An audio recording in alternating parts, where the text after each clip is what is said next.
vision. We have made our decision to show the Father's love with great power from above. We are united in Jesus Christ. We are the soldiers of the light. We don't rest on flesh and blood, but principalities of the dark. We too are marching to one beat, crushing the enemy under our feet. We are mighty in our stand, with God's word in our hand.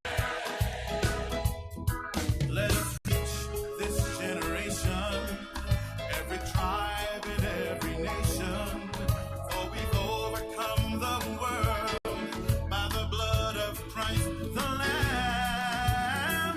We are united in Jesus Christ. We are the soldiers of the light.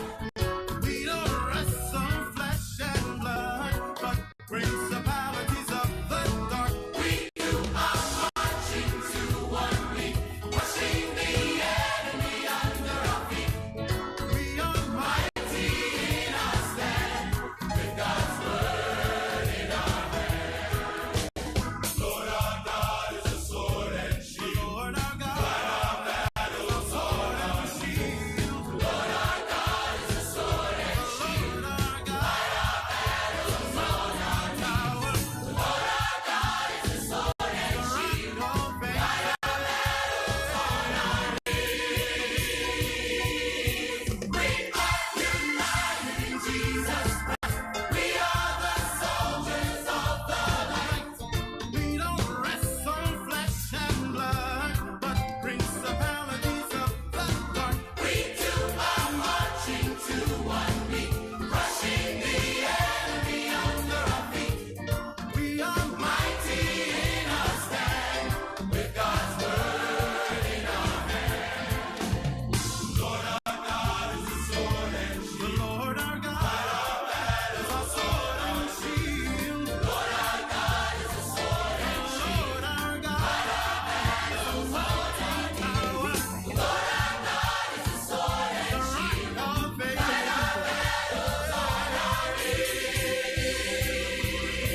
We are united in Jesus Christ. We are the soldiers of the light. We don't rest on flesh and blood, but principalities of the dark. We too are marching to one beat, crushing the enemy under our feet. We are mighty in our stand, with God's word in our hand. We too are marching to one beat, crushing the enemy under our feet. We are mighty in our stand, with God's word in our hand. We are mighty in our stand, with God's word in our hand. We are mighty in our stand, with God's word in our hand. We are mighty.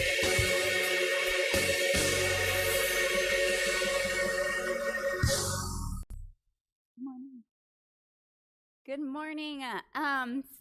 My name is Missy Berg. I've done a few different series here. It's nice to see all of you guys. Welcome at home as well.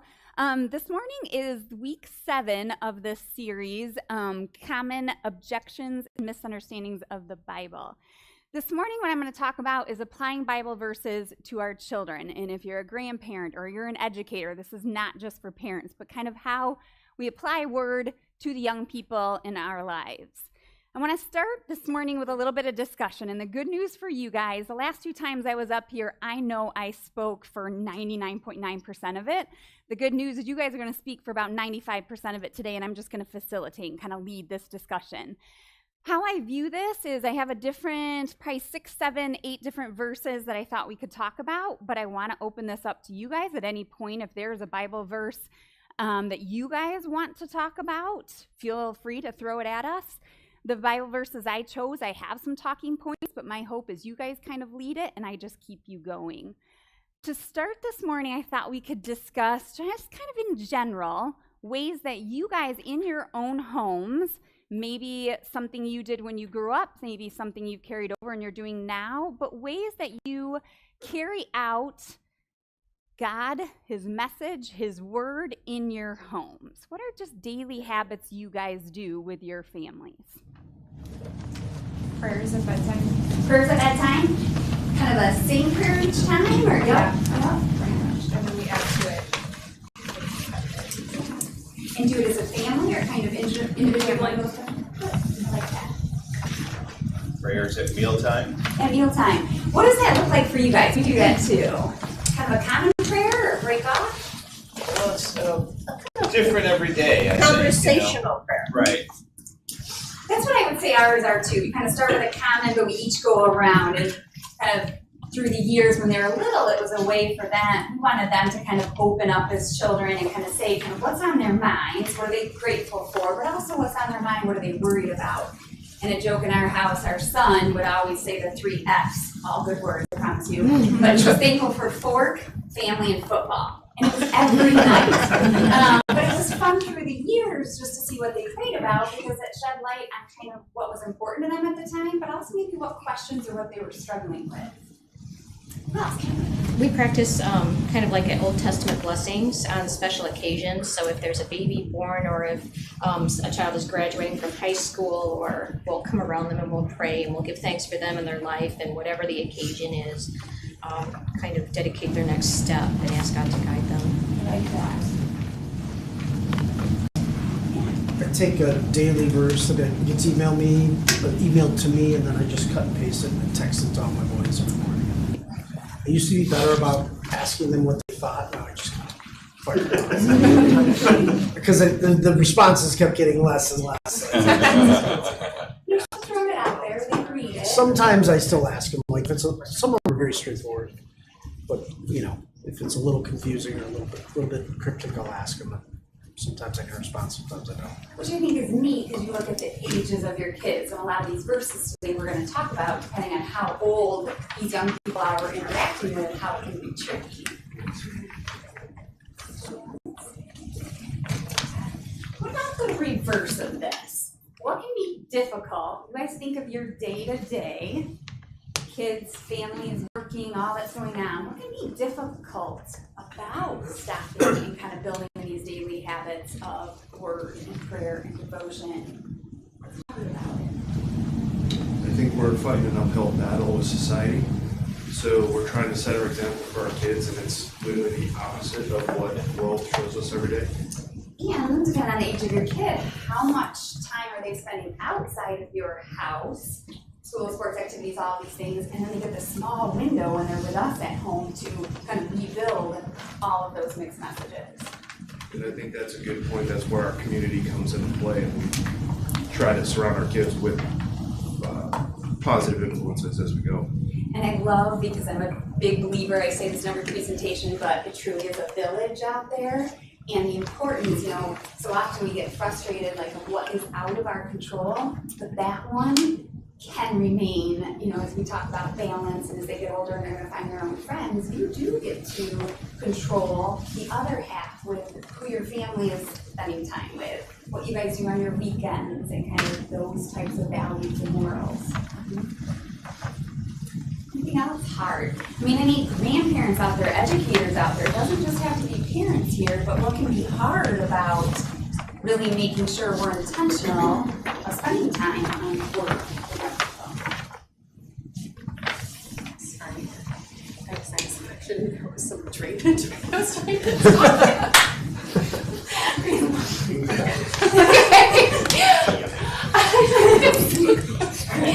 Anyway, back to it. Vulnerable time. I was thinking about, for me personally, when I try to be intentional, but then the negative self-talk in my own head of, I want to apply it this way, but what if I'm applying it wrong? And then I get into the spiral of like, am I actually doing this justice? Am I actually talking about the Bible correctly? And it's just. And I like that, Monica, I'm going to just close a little bit here, that you said, like, am I doing it right? Am I doing it wrong? Even as I went through these verses, and Don and I were talking before this, the amount of time I spend on prep for this is ridiculous because we never even go through half the things that I prepare. But just going through each of these verses and kind of different instructional pieces of like what I should get out of it, I was missing a ton. I mean, so I think there's this fear, am I even teaching it the right way or saying it in the right context? And yeah. Any other ones? Yeah. I think in our society at work, it's almost like taboo, to speak about God's word. I was a teacher, and in the school district, you're not really allowed to do that. However, I taught in Wheaton, and families almost kind of wanted that in a way.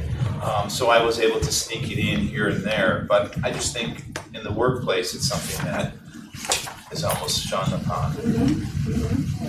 Just quick show of hands, anybody else feel that? Work in an environment that's a little bit here.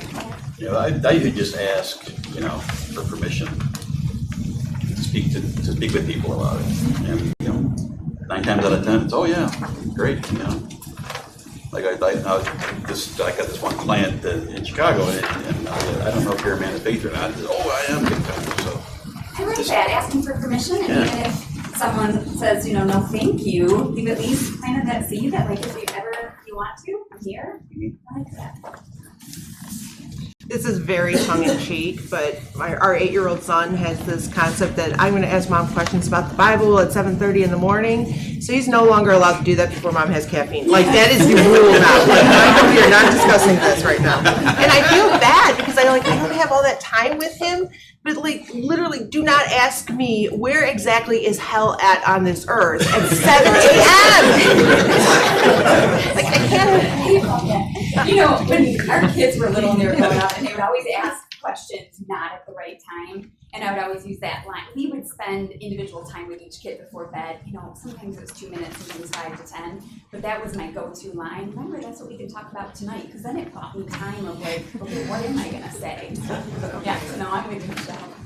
Well, it's funny because kind of building on that, I don't know, my kids are at that age where they just ask an overwhelming amount of questions.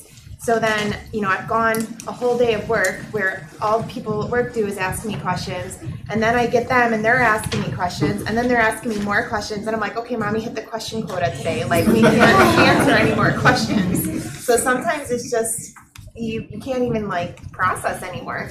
The trick, too, whenever the son would ask a lot, talk a lot, and, 2 strategies. One, I would always call him on my way home from work, because with him, he just needed to talk. He didn't care what I said or anything. So it was just nice, because by the time I got in the door, it was kind of out of the system. Another one, too, was kind of establishing the 10 minutes. Like, mommy gets 10 minutes. And, you set that timer just to give me, let me empty the dishwasher, do something brainless. Okay, now I'm ready for you. It's hard, because you're always on. Yeah. And you don't want to shut it down, because as ours get older and older, they stop asking, which is your worst fear.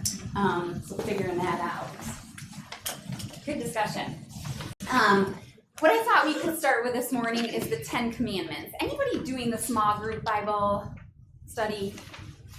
We were talking in our small group just about the 10 Commandments, and we got in kind of a organic conversation about what does that look like today, and as parents and grandparents and educators, how are we kind of teaching these 10 Commandments? Some of them are obvious, but some of them look different, and how do we kind of teach these?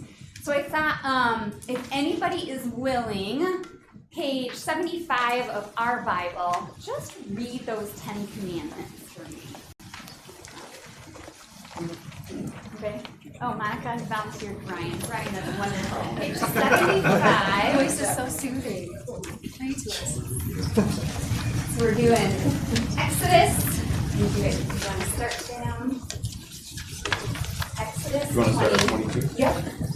I am the Lord your God, who brought you out of Egypt, out of the land of slavery. You shall have no other gods before me. You shall not make for yourself an image in the form of anything in heaven above, or on earth beneath, or in the waters below.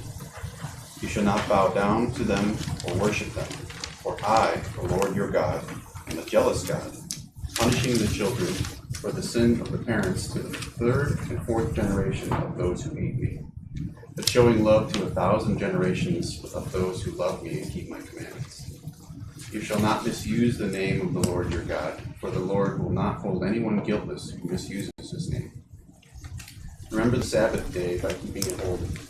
6 days you shall labor and do all your work, but the seventh day is a Sabbath to the Lord your God. On it you shall not do any work, neither you, nor your son or daughter, nor your male or female servant, nor your animals, nor any foreigner residing in your towns.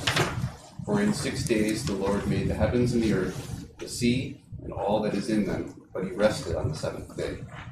Therefore the Lord blessed the Sabbath day and made it holy. Honor your father and your mother, so that you may live long in the land of the Lord your God is giving you. You shall not murder. You shall not commit adultery. You shall not steal. You shall not give false testimony against your neighbor. You shall not covet your neighbor's house. You shall not covet your neighbor's wife, or his male or female servant, his ox or donkey, or anything that belongs to your neighbor. Thank you. So I will confess, in small group, when it said covet your neighbor's donkey, I got the giggles. I was the one in the group who like, I don't get jealous of the donkey.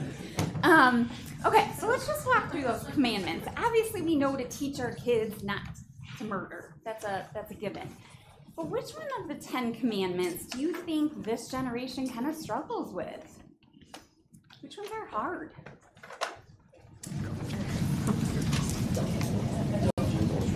No other gods before me. And so no other gods before me. You know that, and I want to go back to it though. First commandment, exposure to other beliefs, religions, faiths, this idea that somebody. You know, what we allow our kids to be exposed to, everywhere from the internet to who they call friends and beyond, will set parameters on the kind of questions you're going to have to deal with. Right? And so I think it's real important to have boundaries in terms of what do you let them experience and what don't you let them experience. You know, it's, as a parent, it's your responsibility. Mm-hmm. We're going to talk about that a few times with these different verses. So that first one, the reality is they're going to be exposed to other beliefs, values, maybe gods out there. Back to, though, how much do we allow them? And you guys have heard my presentations on this before, but that invisible teacher, the internet, that information coming at them, they have the questions. So if we try to balance answering those questions, but the older they get, my worst fear is they stop asking those questions. If they're asking those questions, I don't mind the exposure. The exposure so often can remind us, how do we help and empower our kids to have those conversations with other people about their beliefs and values? I don't want to hide them from it. At the same time, if they stop asking us those questions, now my fear is, how much are they feeding and believing based off of someone else's beliefs than my own? So there is a lot. And then, we had a good conversation in a different class before about now you go off to college. So now, our 19-year-old is never home and she's taking classes and she's living with other people. And so, of course, all these different beliefs and values are there. So how do we navigate that? That first commandment is a tough one. Ideas out there. People who have lived this and done this. What's your advice for us?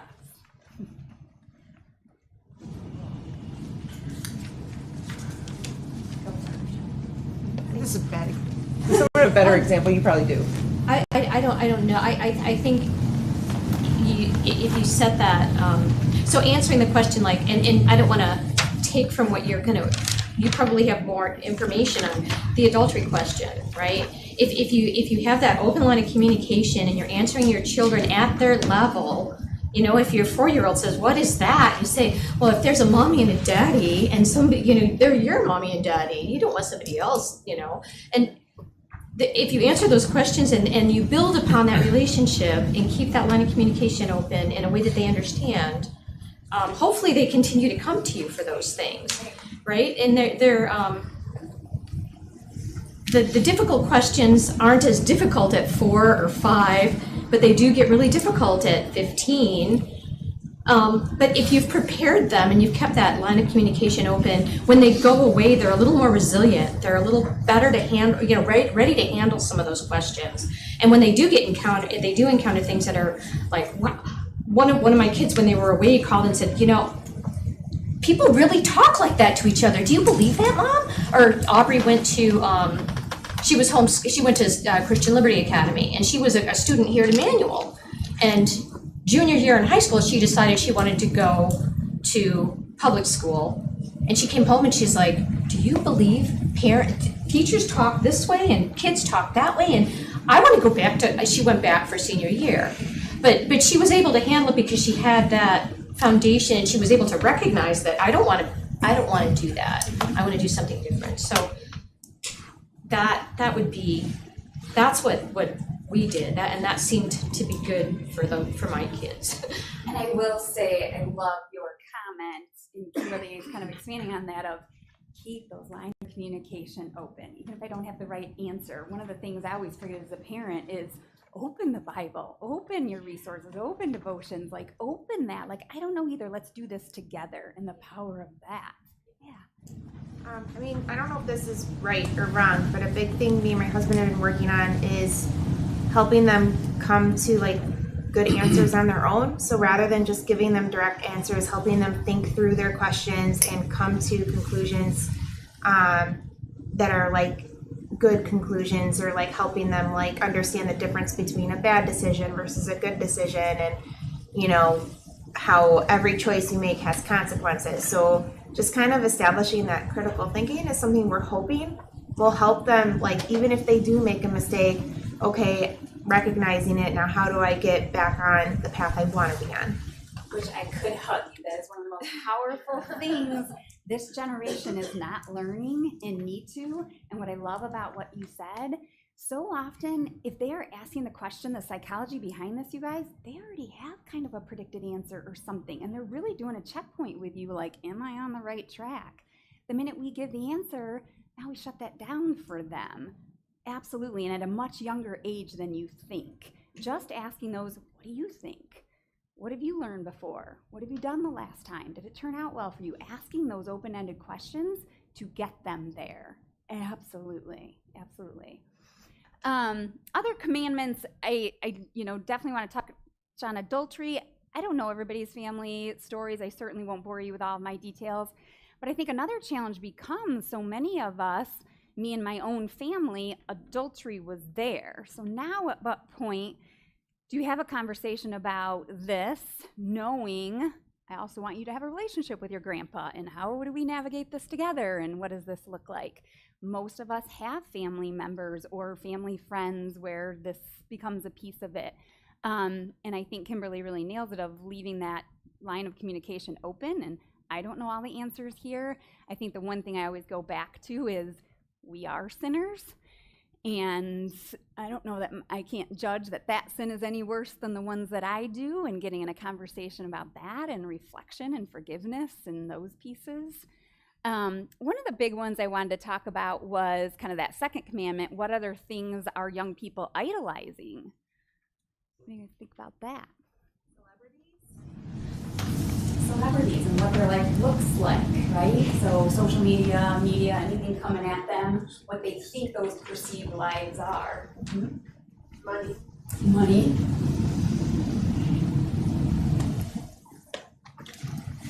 I would also say it's like that new age celebrity, which is better known as an influencer, that has a bigger impact than actually the celebrity itself, right? 100% agree with that, Carl. It's the new expert that's out there that knows how to dress themselves or do whatever, right? And I love that you used influencer, because I will give them they're influencers. Yeah. But we all know as the adults with fully developed brains, they're not the experts. They start something, this is working for me, they get all those likes and follows and now all the money, and now you become an influencer with no factual piece there whatsoever, right?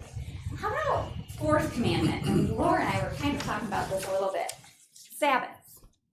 How do Sundays work for you guys as you raise kids, that day of rest? What do Sundays look like as parents now? Anybody got kids in sports? Those sports ever fall on a Sunday?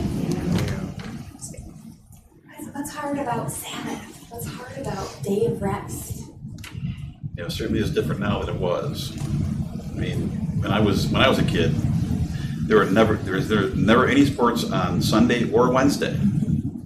Because that's when the Catholics had Catholicism classes, and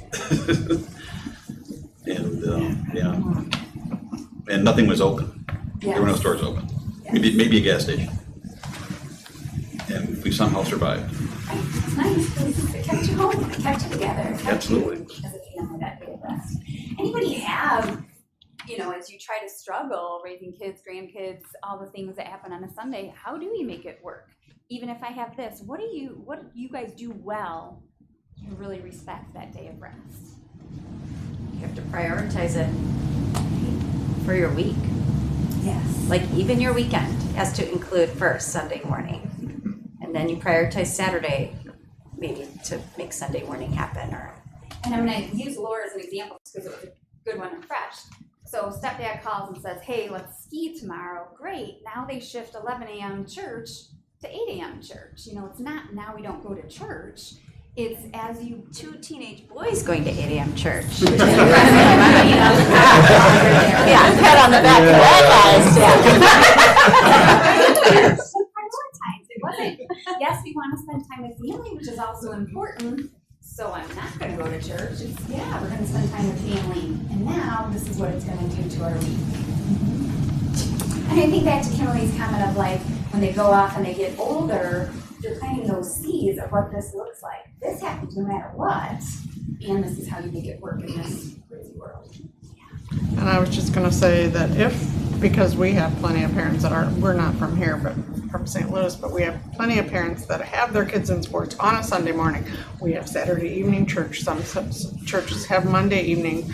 Make sure you at least pick one of those other times to worship the Lord. Yes. Don't just say, oh, well, we're gone for the weekend or we're gone for games all day. We're going to skip this week, because that becomes a habit too. You skip one week and then the next week, it's not important. And very few positive things out of COVID, but one of the positive things here, they stream everything. Right, so you can watch it. And the power, I think, of that stream, though, is not everybody kind of watches it on their own. Hey, as a family, Monday night is our night. We're all going to watch this at 6 p.m. And then you have those discussions and stuff. But yeah, it's not that there's not ways to make this work no matter what that responsibility is. As your kids get older, we travel with our kids and their families. And one of the coolest things in the world is when you're away from home and all you have is each other to depend on, and you find a church. And your grandkids see you going to church or taking them to church in a place that isn't even, because it doesn't just happen at home. Mm-hmm. Faith goes with you everywhere. Yeah. I like that. What about one more, and then we'll kind of go on to the next verse, but 10th commandment. So that covet, envy, jealousy, not maybe the donkeys, but that keeping up with the Joneses and the media and social media and all of these things. First, just a quick comment. Adults, how are we doing on that? Yeah. I say we use that comment a lot in our house because, Joel and I, we go back and forth and the kids say, oh, we wish we could do that. We wish this, da, da, da. I'm like, we are not keeping up with the Joneses. Like both Joel and I say that all the time. We're like, we're going to do what's best for our family here now with our finances. Love it. And the kids hear us say that a lot. It's like, it's not that you can't wish for stuff, but, Absolutely. reality is we don't need it and we're fine. We're going to bring you back. Yeah. Think about your kids, think about you as adults. It can be challenging sometimes, right?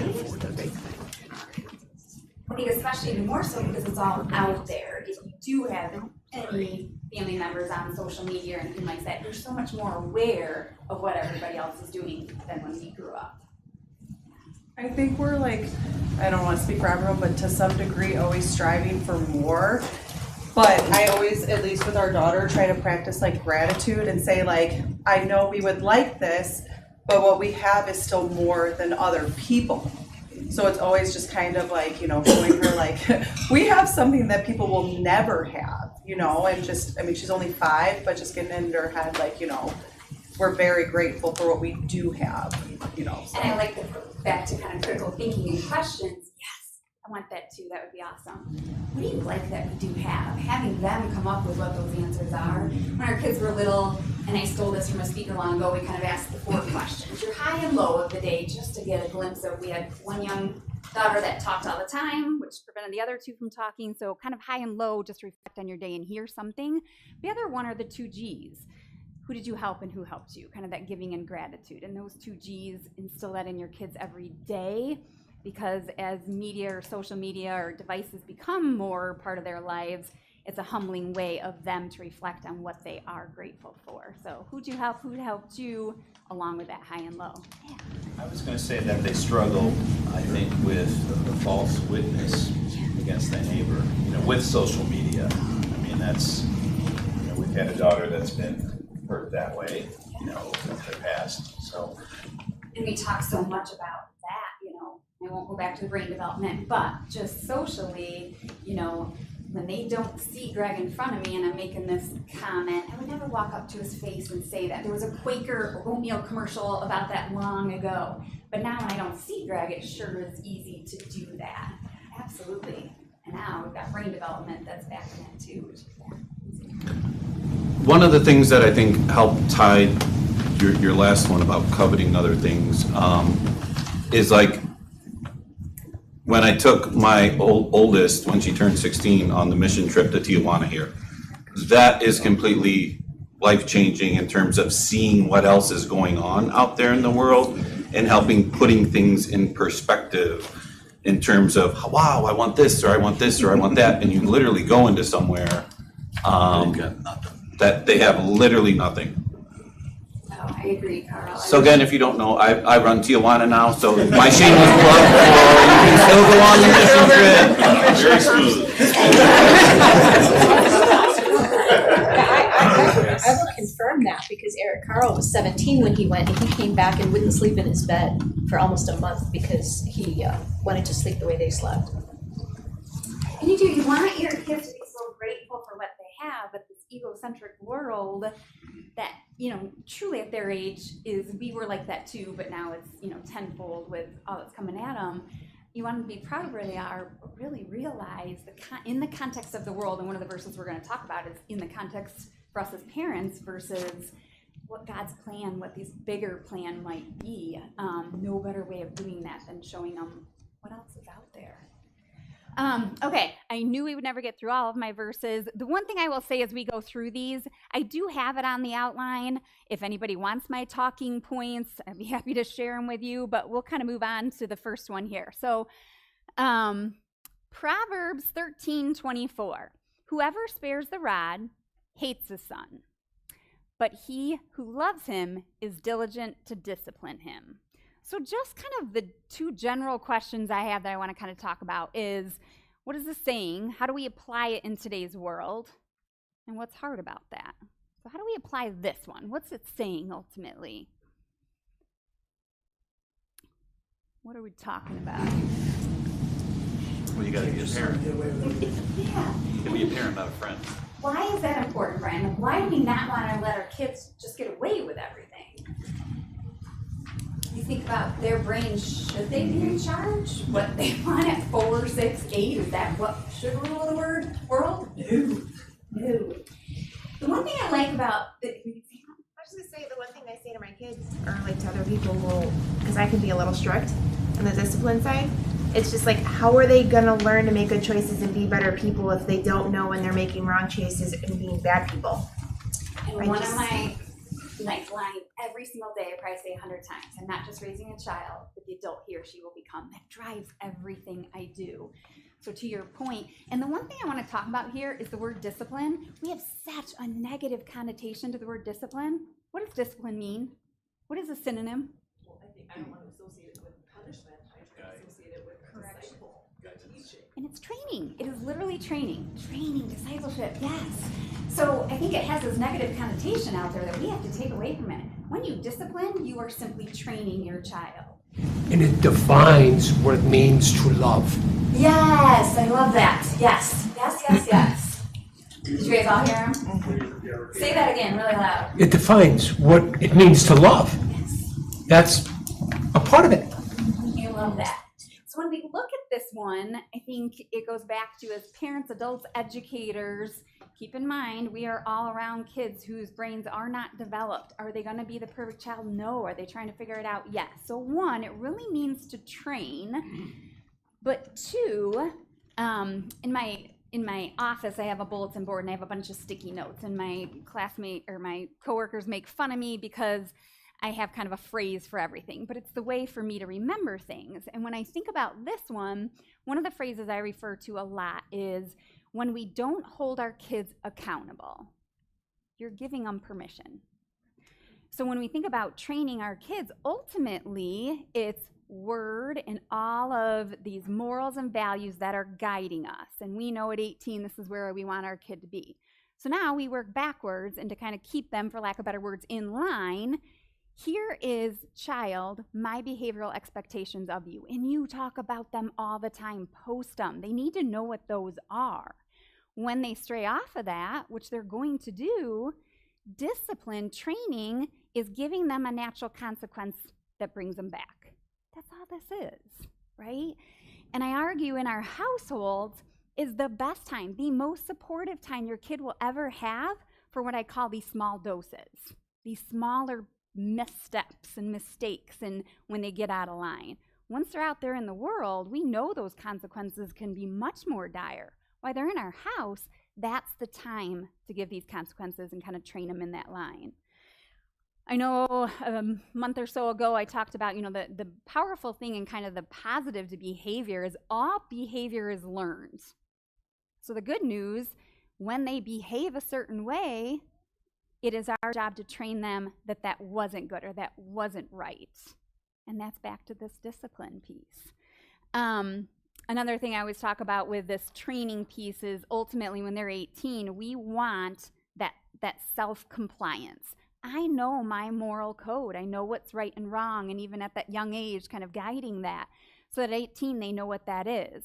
Well, so much of that is going to be them being compliant with us before they will have self-control over that at 18 and later. So the importance there. The one that when I was reading kind of different study things with this, what do you guys think of the word rod? I mean, what do you think is going on here? What is the misconception, or what do parents get turned off when they read this? What's the struggle? I think it means to beat your kid. Right? So does this mean physical? Can this mean physical? What are your guys' thoughts? I think there's a place for it. Mm-hmm. And I didn't spank my daughters very much, but when I did, it was because, you're running out to the street. No, you don't do that. Smack, smack on the butt. This is important. And I think the power of that, there is a difference between a spanking and a beating, yes. A spanking and abuse. Yeah. My brother, soap in the mouth and abuse, these different things. But the power there of this is trying to guide us, again, to train our child back to those morals and values. Absolutely, yeah. One thing with that too, eventually you don't need to spank. It's just the sight of the rod. Like if you're training a dog, you can just use that rod to guide them so it's just the visual of that rather than actually having to do a correction. Which is a great psychology term. That's why they keep the paddles in the classroom.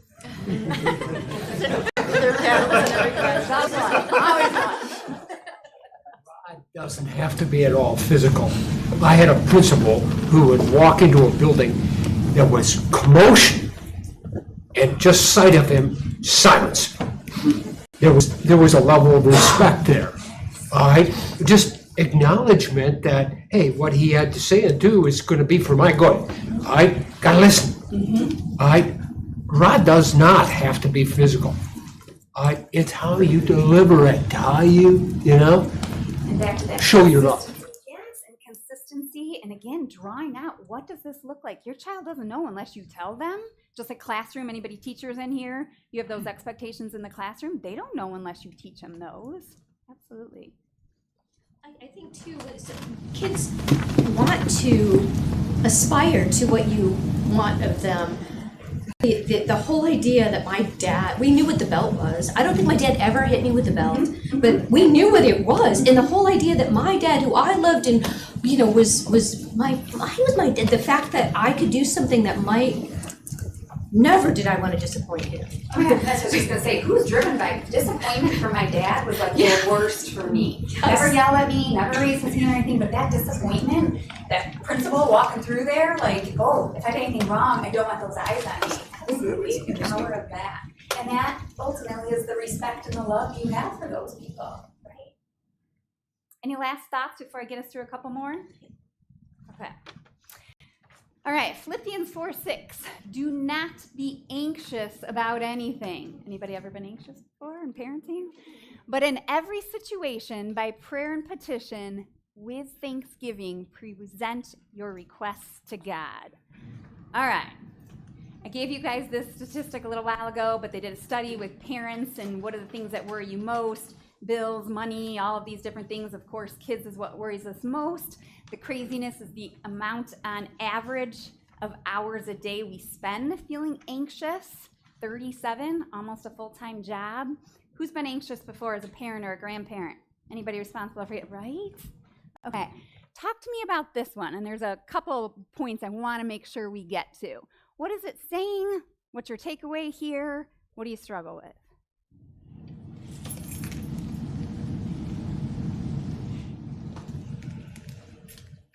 I struggle with it every day.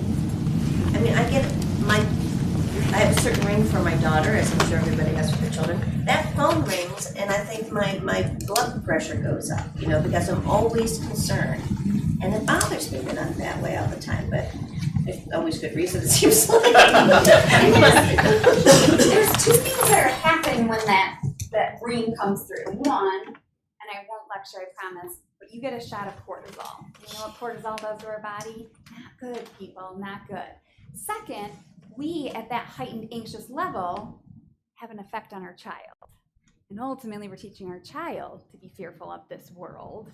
Probably not what we want to do. I always go back to when they're little, you protect, but now it's really about preparing them.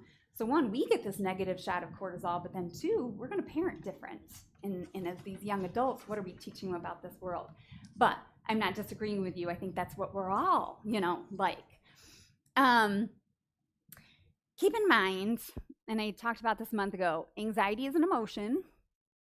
It's an emotion first. We've all contaminated it to be just a disability. It is an emotion. All emotions are functional and manageable, but keeping this in check, and I like there was a few good points with this one. One, God does not promise he will do every request we make.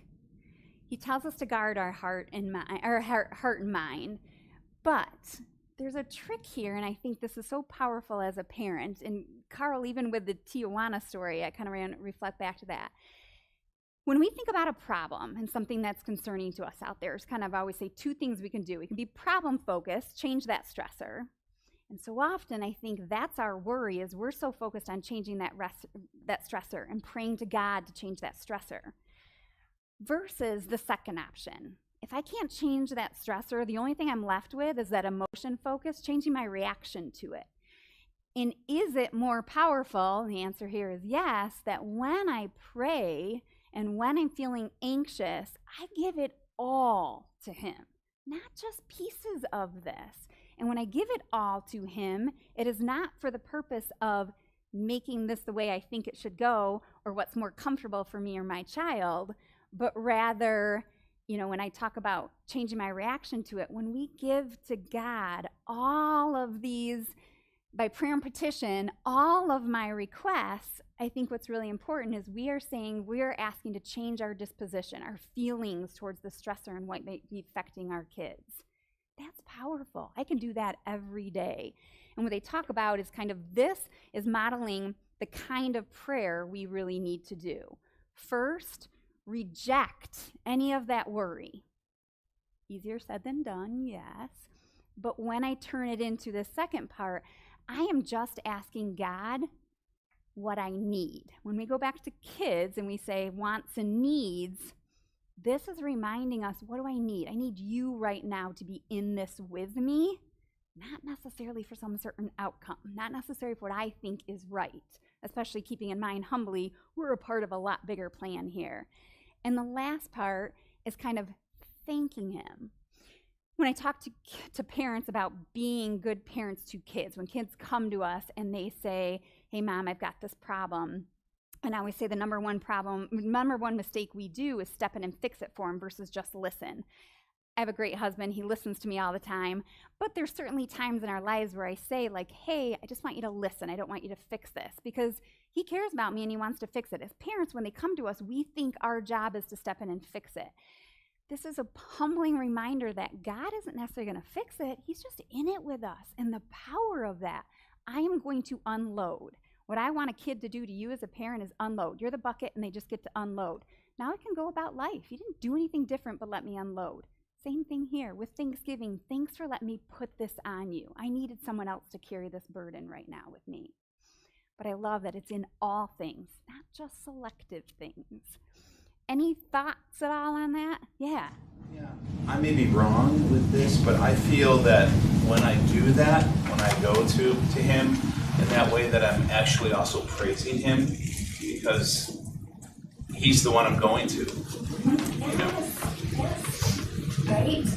There's me coming to you, this works for me. I know that this is the right thing to do. What you got to match this with is the Proverbs passage, which says, God is speaking, saying, I have plans for you, to bless you, to make you successful. So now, hook those 4 words up, by prayer and petition. Couple these things, and it'll happen. Put stock in that. Yes, I agree. You need to come up here and take it. Twice now. Feeling it. All right, let's try to maybe we can get through a couple more here. So Colossians 3-21, fathers, do not provoke your children, lest they become discouraged. Thoughts on this one? What's hard about this? You know, fathers, parents.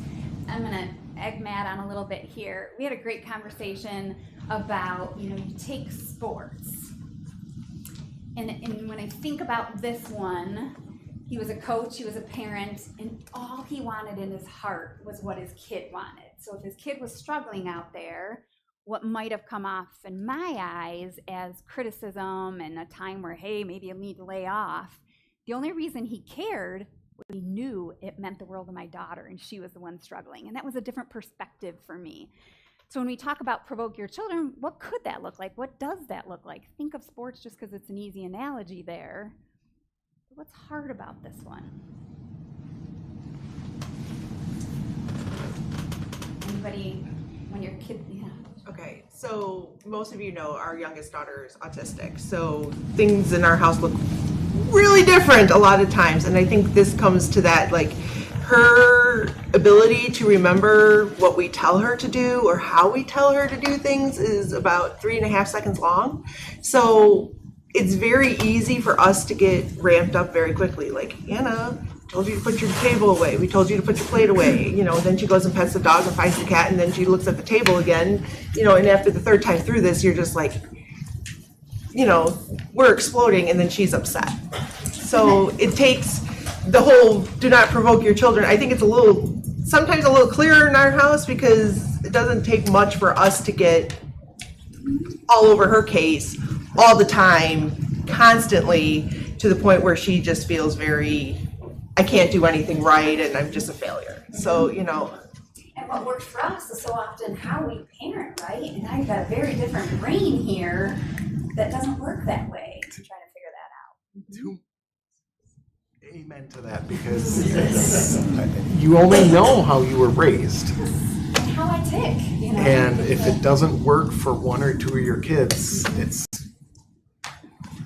really hard. And maybe it's not just autism, but who's raising very different personalities in very different ways. Kids, so what worked with that oldest one, I'm applying it now to my second, and what? It's not working. Yeah, right? A couple things I would just want to touch on here. The importance of, I think, really a lot of the Bible studies are talking about the importance of, have those expectations, but with it, that praise and recognition as well, and the importance of that praise and recognition. A lot of the studies went into different definitions of that exacerbate and kind of provoke word. Some of them that overprotection and kind of removing that autonomy and kind of that ability to think for themselves. Favoritism and comparison, so what works with this one isn't, and then I throw that in there and how that can complicate things. setting unrealistic goals. So kind of for your daughter, this is where you want me, so now you're just getting discouraged because I can never meet that. That's not going to be quite there. And so often, a lot of times failing to show that love and praise in that other side of it. Any other comments here before we go down to one more? This one I really wanted to talk about. So Proverbs 22:6. Train up a child in the way he should go, and when he is old, he will not depart from it. Sounds like a promise, right? This is going to happen. Anybody not have this happen? Yes. So, kind of what are the concerns here? What's tough about this? Some translations say according to their bent, not in the way they should go. How do you? I mean, I can speak to it, but I'm interested in your perspective. I mean, so maybe not in my way, but in the way that God has made that child to be, and what their path, where their path will take them.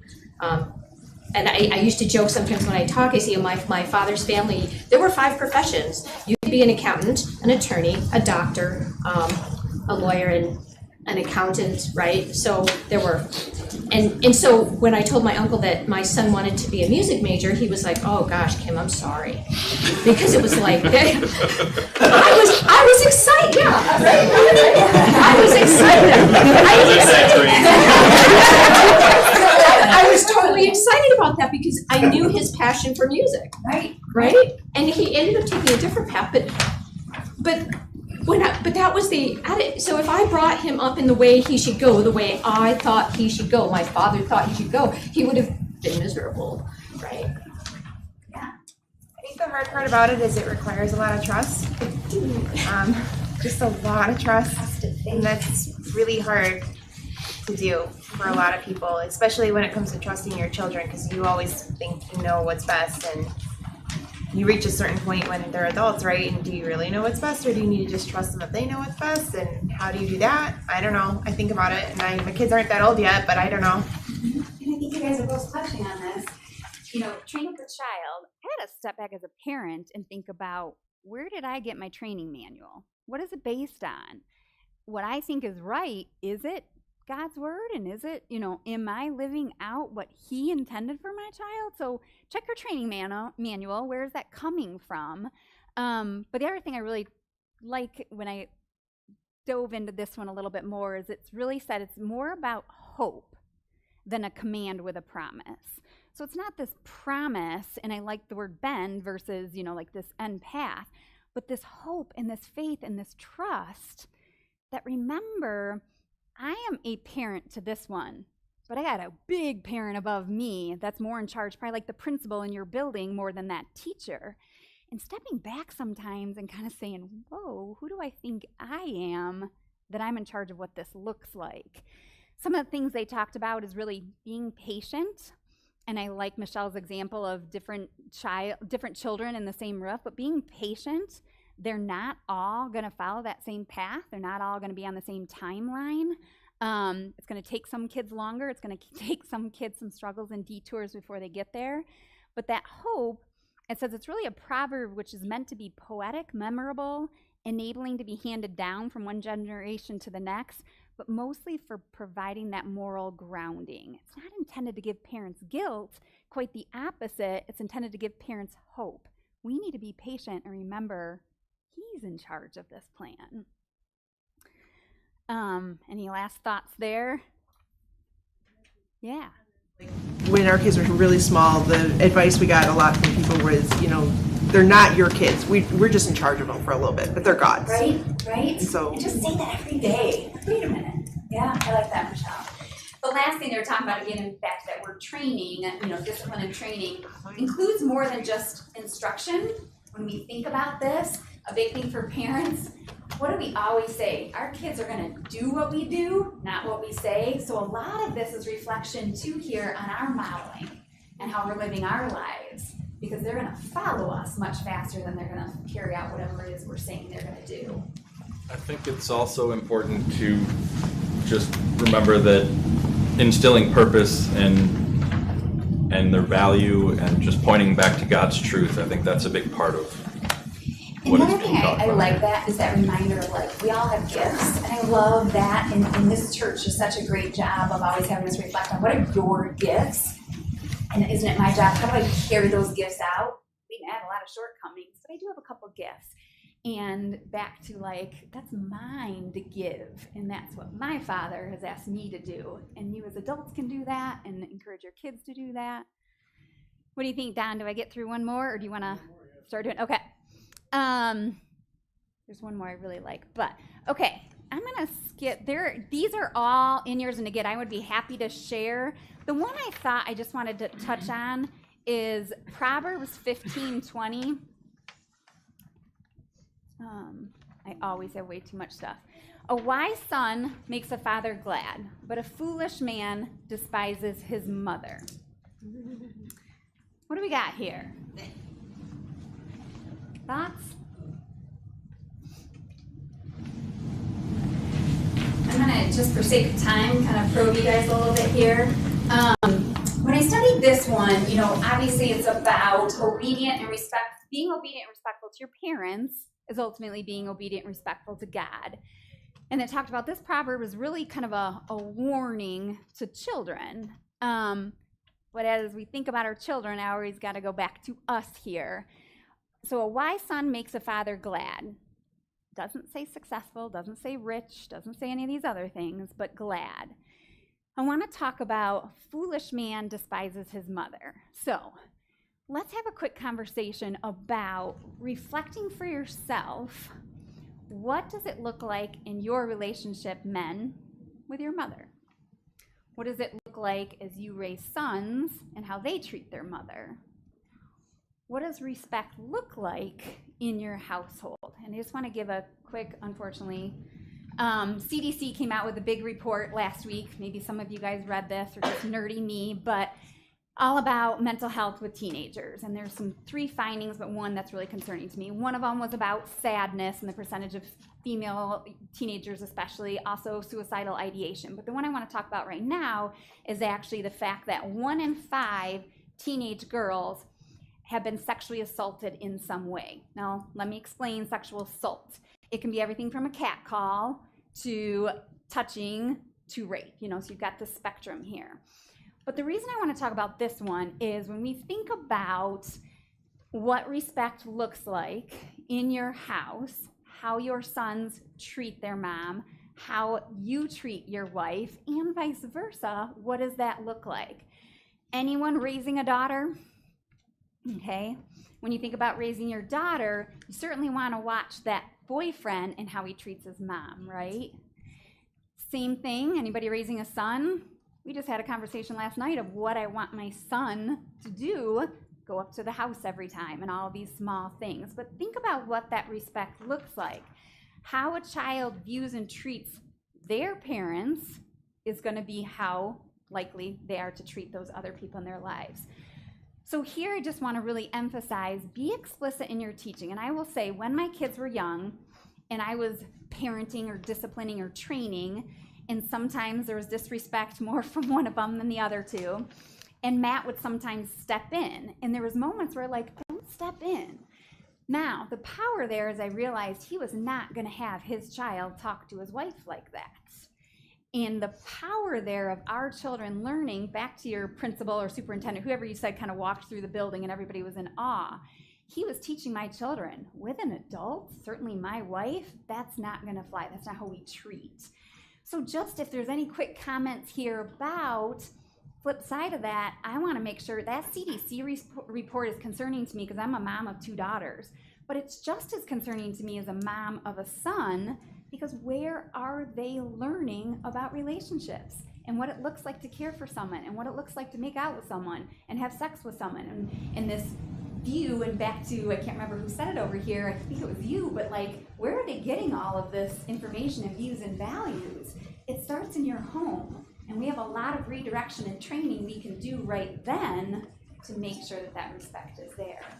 So this one, empower all those dads out there in how your kids treat their mother and vice versa. so much more I want to say. But here comes Don for a quick announcement, and then we will close in prayer. And I did again have all the other verses I was going to talk about. If anybody wants my talking points, feel free to let me know and I can email them to you. Larry, these are in the entryway, correct? They're being handed out? Yeah, you want to point out time that we... So, two things. First of all, next week we end the series. Thank you, Missy. Doing a great job and just kind of giving us a platform to discuss these difficult Bible verses. And then we close out the Bible series next week.